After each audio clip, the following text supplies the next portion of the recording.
أعوذ بالله من الشيطان الرجيم. بسم الله الرحمن الرحيم. يا أيها الناس اتقوا ربكم الذي خلقكم من نفس واحدة وخلق منها زوجها وبث منهما رجالا كثيرا ونساء واتقوا الله الذي تساءلون به والأرحام إن الله كان عليكم رقيبا وآتوا اليتامى أموالهم ولا تتبدلوا الخبيث بالطيب ولا تأكلوا أموالهم إلى أموالكم إنه كان حوبا كبيرا وإن خفتم ألا تقسطوا في اليتامى فانكحوا ما طاب لكم من النساء مثنى وثلاث ورباع فإن خفتم ألا تعدلوا فواحدة أو ما ملكت أيمانكم ذلك أدنى ألا تعولوا وآتوا النساء صدقاتهن نحلة فإن طبن لكم عن شيء منه نفسا فكلوه هنيئا مريئا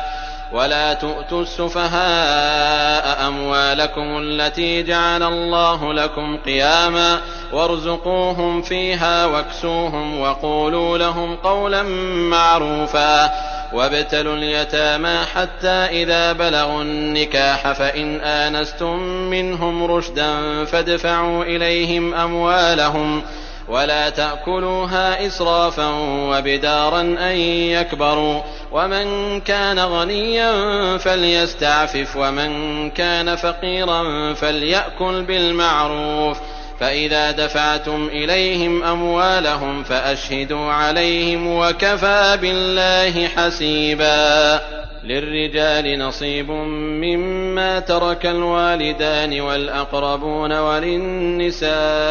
نصيب مما ترك الوالدان والأقربون مما قل منه أو كثر نصيبا مفروضا وإذا حضر القسمة أولو القربى واليتامى والمساكين فارزقوهم منه وقولوا لهم قولا معروفا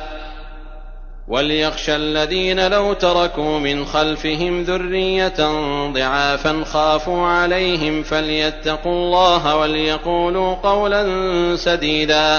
إن الذين يأكلون أموال اليتامى ظلما إنما يأكلون في بطونهم نارا وسيصلون سعيرا. يوصيكم الله في أولادكم للذكر مثل حظ الأنثيين فإن كن نساء فوق 2 فلهن ثلثا ما ترك وإن كانت واحدة فلها النصف ولأبويه لكل واحد منهما السدس مما ترك إن كان له ولد فإن لم يكن له ولد وورثه أبواه فلأمه الثلث فإن كان له إخوة فلأمه السدس من بعد وصية يوصي بها أو دين. آباؤكم وأبناؤكم لا تدرون أيهم أقرب لكم نفعا فريضة من الله إن الله كان عليما حكيما. ولكم نصف ما ترك أزواجكم إن لم يكن لهن ولد فإن كان لهن ولد فلكم الربع مما تركن من بعد وصية يوصين بها أو دين ولهن الربع مما تركتم إن لم يكن لكم ولد فإن كان لكم ولد فلهن الثمن مما تركتم من بعد وصية توصون بها أو دين. وإن كان رجل يورث كلالة أو امرأة وله أخ أو أخت فلكل واحد منهما السدس فإن كانوا أكثر من ذلك فهم شركاء في الثلث من بعد وصية يوصى بها أو دين غير مضار وصية من الله والله عليم حليم. تلك حدود الله ومن يطع الله ورسوله يدخله جنات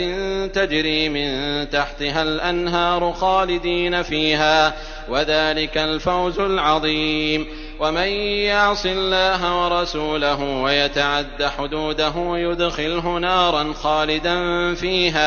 خالدا فيها وله عذاب مهين. واللاتي يأتين الفاحشة من نسائكم فاستشهدوا عليهن 4 منكم، فإن شهدوا فأمسكوهن في البيوت حتى يتوفاهن الموت أو يجعل الله لهن سبيلا. واللذان يأتيانها منكم فآذوهما، فإن تابا وأصلحا فأعرضوا عنهما، إن الله كان توابا رحيما. إنما التوبة على الله للذين يعملون السوء بجهالة ثم يتوبون من قريب فأولئك يتوب الله عليهم وكان الله عليما حكيما. وليست التوبة للذين يعملون السيئات حتى إذا حضر أحدهم الموت قال إني تبت الآن، ولا الذين يموتون وهم كفار أولئك أعتدنا لهم عذابا أليما. يا أيها الذين آمنوا لا يحل لكم أن ترثوا النساء كرها ولا تعضلوهن لتذهبوا ببعض ما آتيتموهن إلا أن يأتين بفاحشة مبينة، وعاشروهن بالمعروف، فإن كرهتموهن فعسى أن تكرهوا شيئا ويجعل الله فيه خيرا كثيرا. وإن أردتم استبدال زوج مكان زوج وآتيتم إحداهن قنطارا فلا تأخذوا منه شيئا، أتأخذونه بهتانا وإثما مبينا. وكيف تأخذونه وقد أفضى بعضكم إلى بعض وأخذن منكم ميثاقا غليظا. ولا تنكحوا ما نكح آباؤكم من النساء إلا ما قد سلف إنه كان فاحشة ومقتا وساء سبيلا. حرمت عليكم أمهاتكم وبناتكم وأخواتكم وعماتكم وخالاتكم وبنات الأخ وبنات الأخت وأمهاتكم اللاتي أرضعنكم وأخواتكم من الرضاعة وأمهات نسائكم وربائبكم اللاتي في حجوركم من نسائكم اللاتي دخلتم بهن، فإن لم تكونوا دخلتم بهن فلا جناح عليكم، وحلائل أبنائكم الذين من أصلابكم، وأن تجمعوا بين الأختين إلا ما قد سلف إن الله كان غفورا رحيما. والمحصنات من النساء إلا ما ملكت أيمانكم كتاب الله عليكم، وأحل لكم ما وراء ذلكم أن تبتغوا بأموالكم محصنين غير مسافحين، فما استمتعتم به منهن فآتوهن أجورهن فريضة، ولا جناح عليكم فيما تراضيتم به من بعد الفريضة إن الله كان عليما حكيما. ومن لم يستطع منكم طولا أن ينكح المحصنات المؤمنات فمما ملكت أيمانكم من فتياتكم المؤمنات، والله أعلم بإيمانكم بعضكم من بعض، فانكحوهن بإذن أهلهن وآتوهن أجورهن بالمعروف محصنات غير مسافحات ولا متخذات أخدان، فإذا أحصن فإن أتين بفاحشة فعليهن نصف ما على المحصنات من العذاب، ذلك لمن خشي العنة منكم، وأن تصبروا خير لكم والله غفور رحيم. يريد الله ليبين لكم ويهديكم سنن الذين من قبلكم ويتوب عليكم، والله عليم حكيم. والله يريد أن يتوب عليكم ويريد الذين يتبعون الشهوات أن تميلوا ميلا عظيما. يريد الله أن يخفف عنكم وخلق الإنسان ضعيفا. يا أيها الذين آمنوا لا تأكلوا أموالكم بينكم بالباطل إلا أن تكون تجارة عن تراض منكم، ولا تقتلوا أنفسكم إن الله كان بكم رحيما. ومن يفعل ذلك عدوانا وظلما فسوف نصليه نارا وكان ذلك على الله يسيرا. إن تجتنبوا كبائر ما تنهون عنه نكفر عنكم سيئاتكم وندخلكم مدخلا كريما. ولا تتمنوا ما فضل الله به بعضكم على بعض، للرجال نصيب مما اكتسبوا وللنساء نصيب مما اكتسبن، واسألوا الله من فضله إن الله كان بكل شيء عليما. ولكل جعلنا موالي مما ترك الوالدان والأقربون والذين عقدت أيمانكم فآتوهم نصيبهم إن الله كان على كل شيء شهيدا. الرجال قوامون على النساء بما فضل الله بعضهم على بعض وبما أنفقوا من أموالهم، فالصالحات قانتات حافظات للغيب بما حفظ الله. واللاتي تخافون نشوزهن فعظوهن واهجروهن في المضاجع واضربوهن، فإن أطعنكم فلا تبغوا عليهن سبيلا إن الله كان عليا كبيرا. وإن خفتم شقاق بينهما فابعثوا حكما من أهله وحكما من أهلها إن يريدا إصلاحا يوفق الله بينهما إن الله كان عليما خبيرا. واعبدوا الله ولا تشركوا به شيئا وبالوالدين إحسانا وبذي القربى واليتامى والمساكين والجار ذي القربى والجار الجنب والصاحب بالجنب وابن السبيل وما ملكت أيمانكم إن الله لا يحب من كان مختالا فخورا. الذين يبخلون ويأمرون الناس بالبخل ويكتمون ما آتاهم الله من فضله وأعتدنا للكافرين عذابا مهينا. والذين ينفقون أموالهم رئاء الناس ولا يؤمنون بالله ولا باليوم الآخر ومن يكن الشيطان له قرينا فساء قرينا. وماذا عليهم لو آمنوا بالله واليوم الآخر وأنفقوا مما رزقهم الله وكان الله بهم عليما. إن الله لا يظلم مثقال ذرة وإن تك حسنة يضاعفها ويؤت من لدنه أجرا عظيما. فكيف إذا جئنا من كل أمة بشهيد وجئنا بك على هؤلاء شهيدا يومئذ يود الذين كفروا وعصوا الرسول لو تسوى بهم الأرض ولا يكتمون الله حديثا. يا أيها الذين آمنوا لا تقربوا الصلاة وأنتم سكارى حتى تعلموا ما تقولون ولا جنبا إلا عابري سبيل حتى تغتسلوا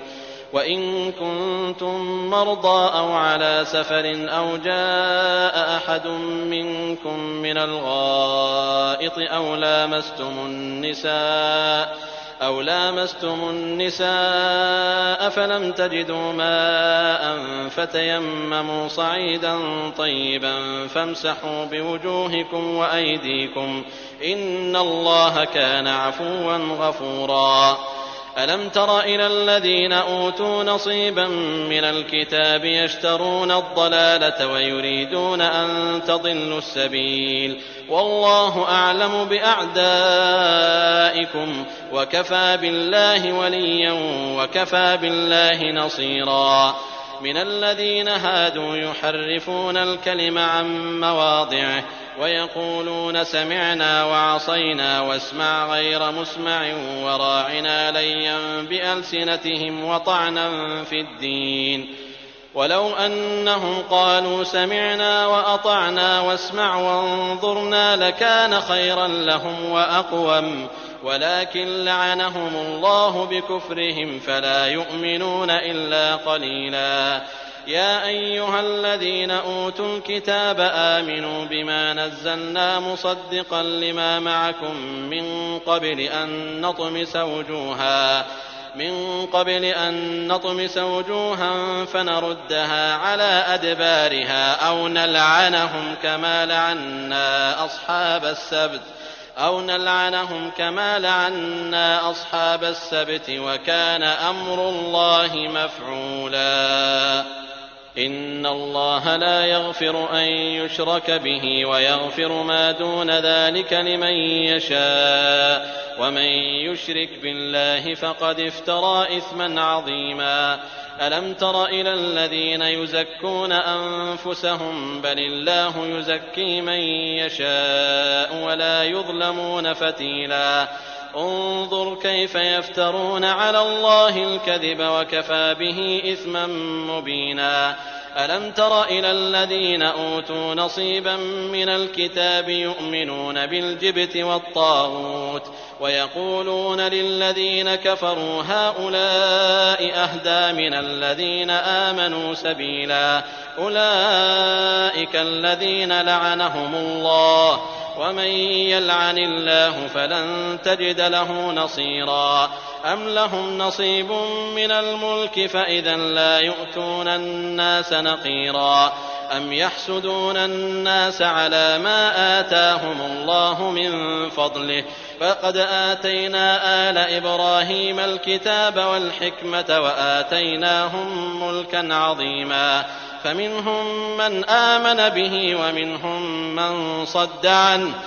وكفى بجهنم سعيرا. إن الذين كفروا بآياتنا سوف نصليهم نارا كلما نضجت جلودهم بدلناهم جلودا غيرها ليذوقوا العذاب إن الله كان عزيزا حكيما. والذين آمنوا وعملوا الصالحات سندخلهم جنات تجري من تحتها الأنهار خالدين فيها أبدا لهم فيها أزواج مطهرة وندخلهم ظلا ظليلا. إن الله يأمركم أن تؤدوا الأمانات إلى أهلها وإذا حكمتم بين الناس أن تحكموا بالعدل إن الله نعم ما يعظكم به إن الله كان سميعا بصيرا. يا أيها الذين آمنوا أطيعوا الله وأطيعوا الرسول وأولي الأمر منكم فإن تنازعتم في شيء فردوه إلى الله والرسول إن كنتم تؤمنون بالله واليوم الآخر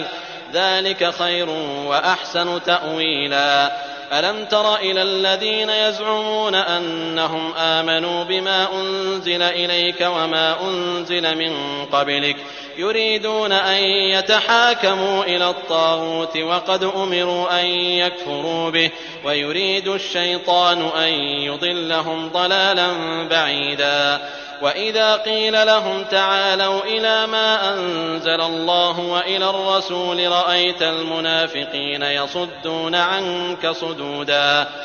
فكيف إذا أصابتهم مصيبة بما قدمت أيديهم ثم جاءوك يحلفون بالله إن أردنا إلا إحسانا وتوفيقا أولئك الذين يعلم الله ما في قلوبهم فأعرض عنهم وعظهم وقل لهم في أنفسهم قولا بليغا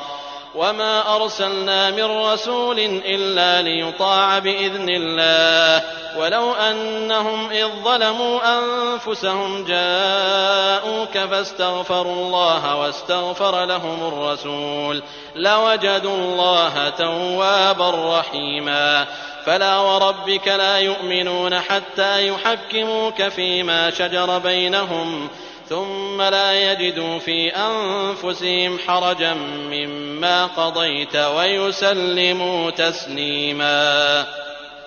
ولو أنا كتبنا عليهم أن اقتلوا أنفسكم أو اخرجوا من دياركم ما فعلوه إلا قليل منهم ولو أنهم فعلوا ما يوعظون به لكان خيرا لهم وأشد تثبيتا وإذا لآتيناهم من لدنا أجرا عظيما ولهديناهم صراطا مستقيما ومن يطع الله والرسول فأولئك مع الذين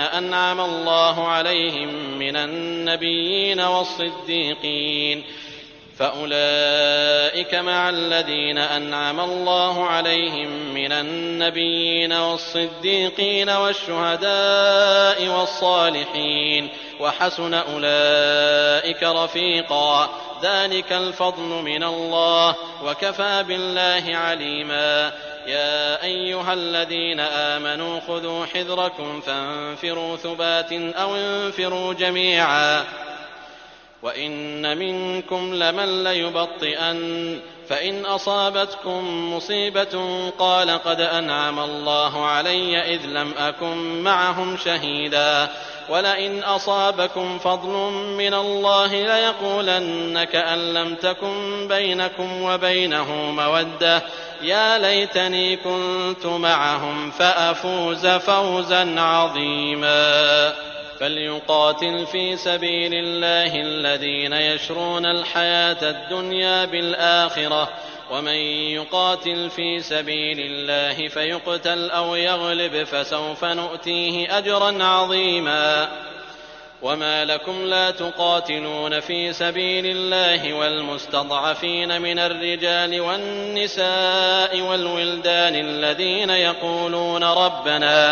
الذين يقولون ربنا أخرجنا من هذه القرية الظالم أهلها واجعل لنا من لدنك وليا واجعل لنا من لدنك نصيرا الذين آمنوا يقاتلون في سبيل الله والذين كفروا يقاتلون في سبيل الطاغوت فقاتلوا أولياء الشيطان إن كيد الشيطان كان ضعيفا ألم تر إلى الذين قيل لهم كفوا أيديكم وأقيموا الصلاة وآتوا الزكاة فلما كتب عليهم القتال إذا فريق منهم يخشون الناس كخشية الله أو أشد خشية وقالوا ربنا لم كتبت علينا القتال لولا أخرتنا إلى أجل قريب قل متاع الدنيا قليل والآخرة خير لمن اتقى ولا تظلمون فتيلا أينما تكونوا يدرككم الموت ولو كنتم في بروج مشيدة وإن تصبهم حسنة يقولوا هذه من عند الله وإن تصبهم سيئة يقولوا هذه من عندك قل كل من عند الله فما لهؤلاء القوم لا يكادون يفقهون حديثا ما أصابك من حسنة فمن الله وما أصابك من سيئة فمن نفسك وأرسلناك للناس رسولا وكفى بالله شهيدا من يطع الرسول فقد أطاع الله ومن تولى فما أرسلناك عليهم حفيظا ويقولون طاعة فإذا برزوا من عندك بيت طائفة منهم غير الذي تقول والله يكتب ما يبيتون فأعرض عنهم وتوكل على الله وكفى بالله وكيلا. أفلا يتدبرون القرآن ولو كان من عند غير الله لوجدوا فيه اختلافا كثيرا. وإذا جاءهم أمر من الأمن أو الخوف أذاعوا به ولو ردوه إلى الرسول وإلى أولي الأمر منهم لعلمه الذين يستنبطونه منهم ولولا فضل الله عليكم ورحمته لاتبعتم الشيطان إلا قليلا. فقاتل في سبيل الله لا تكلف إلا نفسك وحرض المؤمنين عسى الله أن يكف بأس الذين كفروا والله أشد بأسا وأشد تنكيلا. من يشفع شفاعة حسنة يكن له نصيب منها ومن يشفع شفاعة سيئة يكن له كفل منها وكان الله على كل شيء مقيتا. وإذا حييتم بتحية فحيوا بأحسن منها أو ردوها إن الله كان على كل شيء حسيبا. الله لا إله إلا هو ليجمعنكم إلى يوم القيامة لا ريب فيه ومن أصدق من الله حديثا. فما لكم في المنافقين فئتين والله أركسهم بما كسبوا أتريدون أن تهدوا من أضل الله ومن يضلل الله فلن تجد له سبيلا. ودوا لو تكفرون كما كفروا فتكونون سواء فلا تتخذوا منهم أولياء حتى يهاجروا في سبيل الله فإن تولوا فخذوهم وقتلوهم حيث وجدتموهم ولا تتخذوا منهم وليا ولا نصيرا إلا الذين يصلون إلى قوم بينكم وبينهم ميثاق أو جاءوكم حصرت صدورهم أن يقاتلوكم أو يقاتلوا قومهم ولو شاء الله لسلطهم عليكم فلقاتلوكم فإن اعتزلوكم فلم يقاتلوكم وألقوا إليكم السلم فما جعل الله لكم عليهم سبيلا. ستجدون آخرين يريدون أن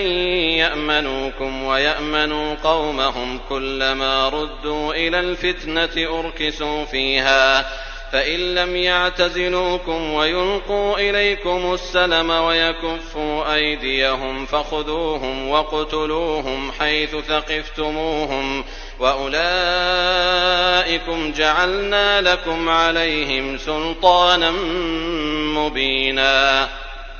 وما كان لمؤمن أن يقتل مؤمنا إلا خطأ ومن قتل مؤمنا خطأ فتحرير رقبة مؤمنة ودية مسلمة إلى أهله إلا أن يصدقوا فإن كان من قوم عدو لكم وهو مؤمن فتحرير رقبة مؤمنة وإن كان من قوم بينكم وبينهم ميثاق فدية مسلمة إلى أهله وتحرير رقبة مؤمنة فمن لم يجد فصيام شهرين متتابعين توبة من الله وكان الله عليما حكيما. ومن يقتل مؤمنا متعمدا فجزاؤه جهنم خالدا فيها وغضب الله عليه ولعنه وأعد له عذابا عظيما. يا أيها الذين آمنوا إذا ضربتم في سبيل الله ولا تقولوا لمن ألقى إليكم السلام لست مؤمنا تبتغون عرض الحياة الدنيا فعند الله مغانم كثيرة كذلك كنتم من قبل فمن الله عليكم فتبينوا إن الله كان بما تعملون خبيرا. لا يستوي القاعدون من المؤمنين غير أولي الضرر والمجاهدون في سبيل الله بأموالهم وأنفسهم فضل الله المجاهدين بأموالهم وأنفسهم على القاعدين درجة وكلا وعد الله الحسنى وفضل الله المجاهدين على القاعدين أجرا عظيما درجات منه ومغفرة ورحمة وكان الله غفورا رحيما. إن الذين توفاهم الملائكة ظالمي أنفسهم قالوا فيم كنتم قالوا كنا مستضعفين في الأرض قالوا ألم تكن أرض الله واسعة فتهاجروا فيها فأولئك مأواهم جهنم وساءت مصيرا إلا المستضعفين من الرجال والنساء والولدان لا يستطيعون حيلة ولا يهتدون سبيلا فأولئك عسى الله أن يعفو عنهم وكان الله عفوا غفورا. ومن يهاجر في سبيل الله يجد في الأرض مراغما كثيرا وسعة ومن يخرج من بيته مهاجرا إلى الله ورسوله ثم يدركه الموت فقد وقع أجره على الله وكان الله غفورا رحيما.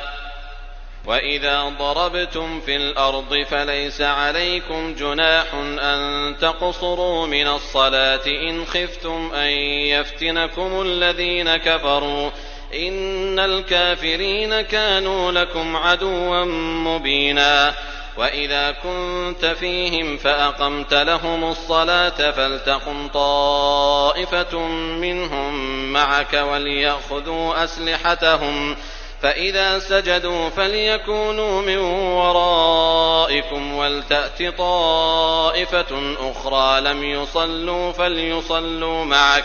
فليصلوا معك وليأخذوا حذرهم وأسلحتهم ود الذين كفروا لو تغفلون عن أسلحتكم وأمتعتكم فيميلون عليكم ميلة واحدة ولا جناح عليكم إن كان بكم أذى من مطر أو كنتم مرضى أن تضعوا أسلحتكم وخذوا حذركم إن الله أعد للكافرين عذابا مهينا. فإذا قضيتم الصلاة فاذكروا الله قياما وقعودا وعلى جنوبكم فإذا اطمأننتم فأقيموا الصلاة إن الصلاة كانت على المؤمنين كتابا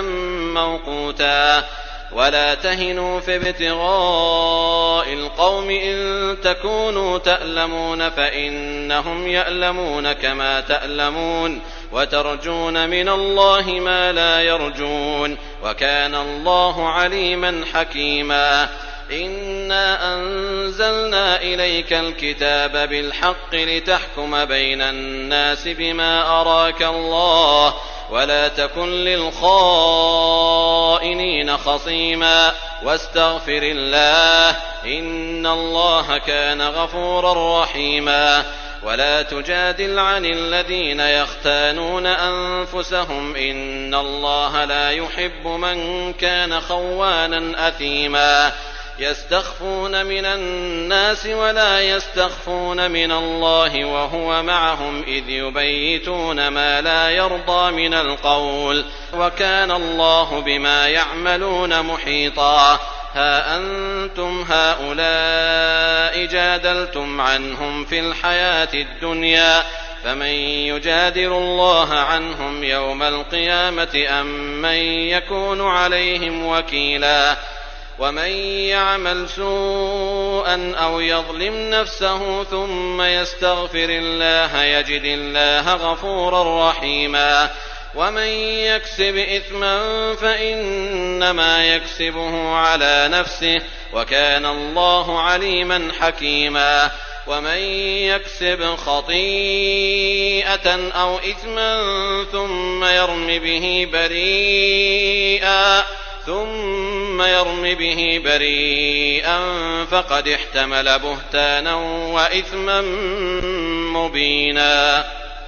ولولا فضل الله عليك ورحمته لهمت طائفة منهم أن يضلوك وما يضلون إلا أنفسهم وما يضرونك من شيء وأنزل الله عليك الكتاب والحكمة وعلمك ما لم تكن تعلم وكان فضل الله عليك عظيما لا خير في كثير من نجواهم إلا من أمر بصدقة أو معروف أو إصلاح بين الناس ومن يفعل ذلك ابتغاء مرضات الله فسوف نؤتيه أجرا عظيما ومن يشاقق الرسول من بعد ما تبين له الهدى ويتبع غير سبيل المؤمنين نوله ما تولى ونصله جهنم وساءت مصيرا إن الله لا يغفر أن يشرك به ويغفر ما دون ذلك لمن يشاء ومن يشرك بالله فقد ضل ضلالا بعيدا إن يدعون من دونه إلا إناثا وإن يدعون إلا شيطانا مريدا لعنه الله وقال لأتخذن من عبادك نصيبا مفروضا ولأضلنهم ولأمنينهم ولآمرنهم فليبتكن آذان الأنعام ولآمرنهم فليغيرن خلق الله ومن يتخذ الشيطان وليا من دون الله فقد خسر خسرانا مبينا يعدهم ويمنيهم وما يعدهم الشيطان إلا غرورا أولئك مأواهم جهنم ولا يجدون عنها محيصا والذين آمنوا وعملوا الصالحات سندخلهم جنات تجري من تحتها الأنهار خالدين فيها أبدا وعد الله حقا ومن أصدق من الله قيلا ليس بأمانيكم ولا أماني أهل الكتاب من يعمل سوءا يجز به ولا يجد له من دون الله وليا ولا نصيرا ومن يعمل من الصالحات من ذكر أو أنثى وهو مؤمن فأولئك يدخلون الجنة ولا يظلمون نقيرا ومن أحسن دينا ممن أسلم وجهه لله وهو محسن واتبع ملة إبراهيم حنيفا واتخذ الله إبراهيم خليلا ولله ما في السماوات وما في الأرض وكان الله بكل شيء محيطا ويستفتونك في النساء قل الله يفتيكم فيهن وما يتلى عليكم في الكتاب في يتامى النساء اللاتي لا تؤتونهن ما كتب لهن وترغبون أن تنكحوهن والمستضعفين من الولدان وأن تقوموا لليتامى بالقسط وما تفعلوا من خير فإن الله كان به عليما وإن امرأة خافت من بعلها نشوزا أو إعراضا فلا جناح عليهما أن يصلحا بينهما صلحا والصلح خير وأحضرت الأنفس الشح وإن تحسنوا وتتقوا فإن الله كان بما تعملون خبيرا ولن تستطيعوا أن تعدلوا بين النساء ولو حرصتم فلا تميلوا كل الميل فتذروها كالمعلقة وإن تصلحوا وتتقوا فإن الله كان غفورا رحيما وإن يتفرقا يغن الله كلا من سعته وكان الله واسعا حكيما ولله ما في السماوات وما في الأرض ولقد وصينا الذين أوتوا الكتاب من قبلكم وإياكم أن اتقوا الله وإن تكفروا فإن لله ما في السماوات وما في الأرض وكان الله غنيا حميدا ولله ما في السماوات وما في الأرض وكفى بالله وكيلا إن يشأ يذهبكم أيها الناس ويأت بآخرين وكان الله على ذلك قديرا من كان يريد ثواب الدنيا فعند الله ثواب الدنيا والآخرة وكان الله سميعا بصيرا يا أيها الذين آمنوا كونوا قوامين بالقسط شهداء لله ولو على أنفسكم أو الوالدين والأقربين إن يكن غنيا أو فقيرا فالله أولى بهما فلا تتبعوا الهوى أن تعدلوا وإن تلووا أو تعرضوا فإن الله كان بما تعملون خبيرا يا أيها الذين آمنوا بالله ورسوله والكتاب الذي نزل على رسوله والكتاب الذي أنزل من قبل ومن يكفر بالله وملائكته وكتبه ورسله واليوم الآخر فقد ضل ضلالا بعيدا إن الذين آمنوا ثم كفروا ثم آمنوا ثم كفروا ثم ازدادوا كفرا لم يكن الله ليغفر لهم ولا ليهديهم سبيلا بشر المنافقين بأن لهم عذابا أليما الذين يتخذون الكافرين أولياء من دون المؤمنين أيبتغون عندهم العزة فإن العزة لله جميعا وقد نزل عليكم في الكتاب أن إذا سمعتم آيات الله يكفر بها ويستهزأ بها فلا تقعدوا معهم حتى يخوضوا في حديث غيره إنكم إذا مثلهم إن الله جامع المنافقين والكافرين في جهنم جميعا الذين يتربصون بكم فإن كان لكم فتح من الله قالوا ألم نكن معكم وإن كان للكافرين نصيب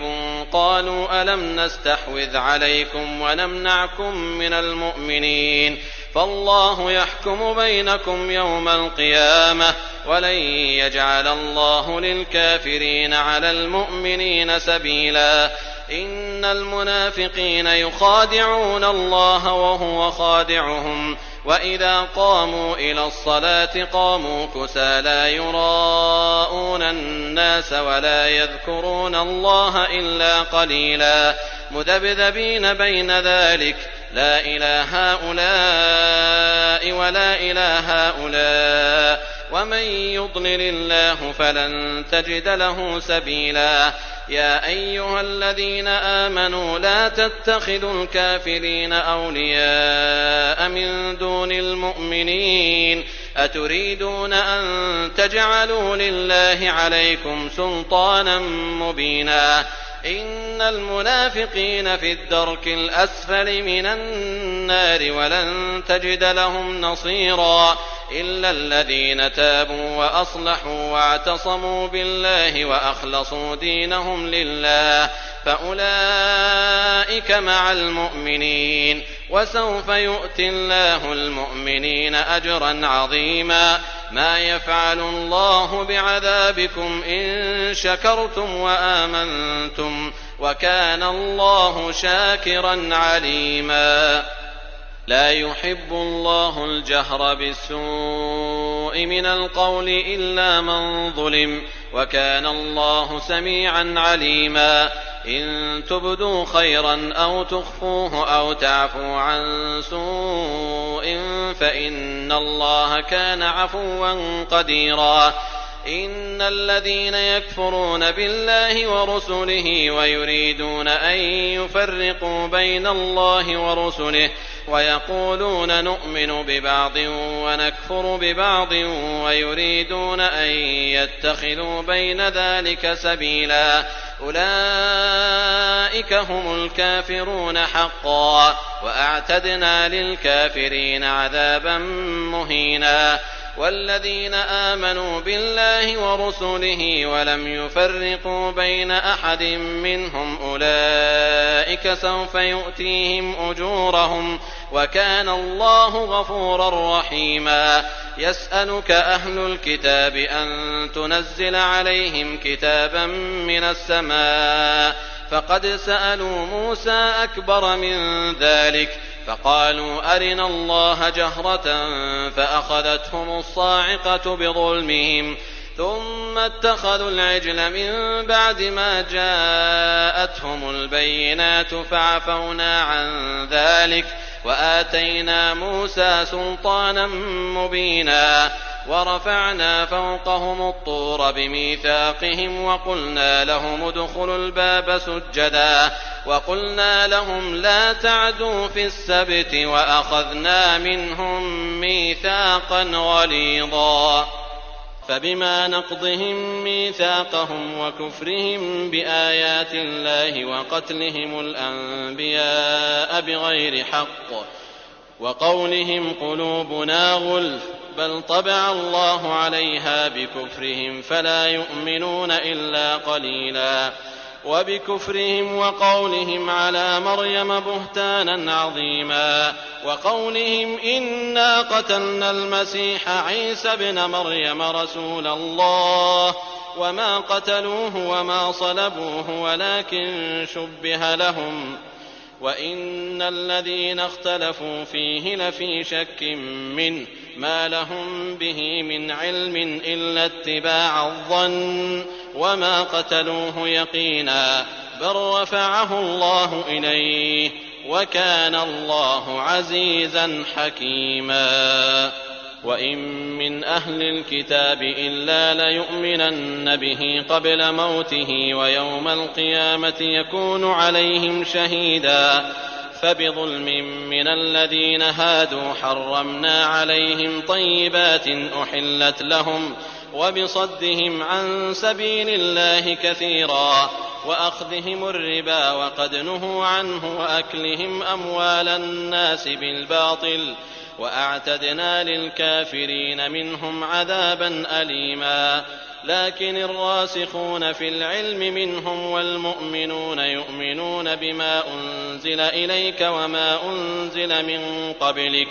والمقيمين الصلاة والمؤتون الزكاة والمؤمنون بالله واليوم الآخر أولئك سنؤتيهم أجرا عظيما. إنا أوحينا إليك كما أوحينا إلى نوح والنبيين من بعده وأوحينا إلى إبراهيم وإسماعيل وإسحاق ويعقوب والأسباط وعيسى وأيوب ويونس وهارون وسليمان وآتينا داود زبورا ورسلا قد قصصناهم عليك من قبل ورسلا لم نقصصهم عليك وكلم الله موسى تكليما. رسلا مبشرين ومنذرين لئلا يكون للناس على الله حجة بعد الرسل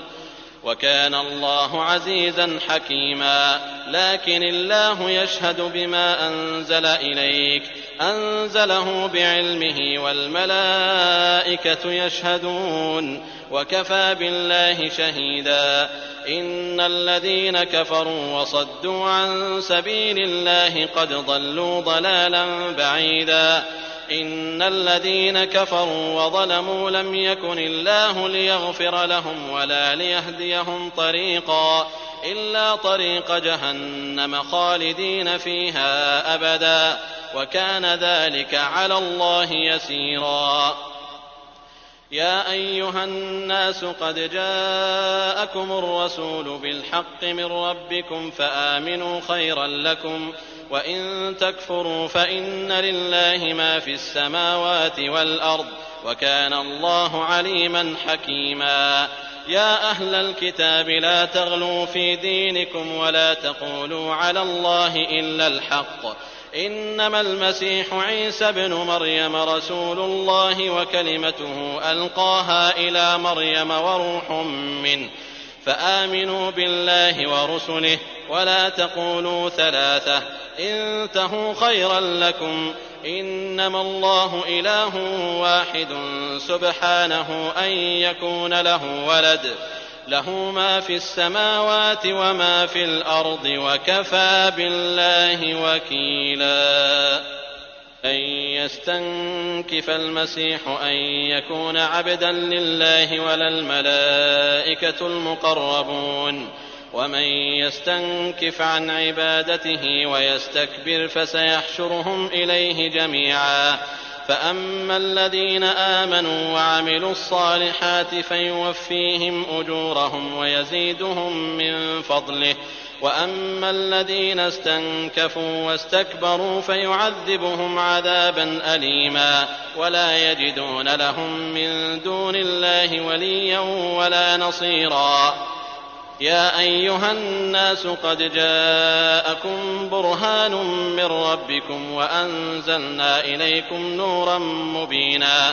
فأما الذين آمنوا بالله واعتصموا به فسيدخلهم في رحمة منه وفضل ويهديهم إليه صراطا مستقيما. يستفتونك قل الله يفتيكم في الكلالة إن امرؤ هلك ليس له ولد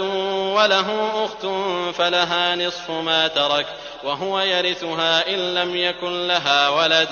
فإن كانت اثنتين فلهما الثلثان مما ترك وإن كانوا إخوة رجالا ونساء فللذكر مثل حظ الأنثيين يبين الله لكم أن تضلوا والله بكل شيء عليم.